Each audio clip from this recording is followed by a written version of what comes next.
Nell'ultima gara casalinga del campionato la capolista Milazzo non concede sconti nemmeno alla Leonfortese, che piega per 2-0 e grazie al concomitante pareggio interno dell'altra capolista il Modica, che non va oltre lo 0-0 contro il Gioiosa, i rossoblù di Angelo Bognagni a una giornata dalla fine volano solitari in testa al girone B di eccellenza con 2 punti di vantaggio proprio sui modicani. Il Milazzo parte forte e dopo 4 minuti mette subito le cose in chiaro quando Corso con una fantastica punizione fa 1-0 per i suoi e terza rete in campionato. I rossoblù spingono il piede sull'acceleratore e al 13° raddoppiano con la spada, bravo a mettere in rete il 2-0 Milazzo, e che gli vale come 15ª firma in campionato, la seconda consecutiva dopo quella di domenica scorsa contro l'Avola.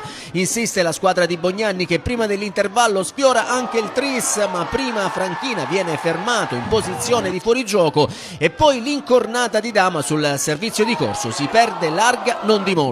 Nel mezzo da registrare l'occasione per la Leonfortese con Balde che alza sulla traversa l'assist di De Luca. Nella ripresa però è ancora il Milazzo a cercare con forza la via del gol. Al 52° Scolaro di testa non finalizza al meglio, una bella azione imbastita da Franchina e la spada. Poi al minuto 79 ancora Scolaro cestina sul fondo, l'ottimo lavoro di Ferré, e infine Ferré all'87° solo davanti a Tatoli non riesce a fare centro. Il 2-0 finale consegna dunque al Milazzo la 10ª vittoria casalinga, 18ª complessiva in campionato e il punto numero 63 che consente ai mamertini di issarsi solitari in testa al girone B di eccellenza. Adesso la lunga sosta di 21 giorni e poi domenica 27 aprile nuovamente in campo per l'ultima giornata che vedrà i rossoblù andare a caccia di quel sogno a lungo inseguito nella delicata trasferta di Santa Teresa di Riva contro la Ionica.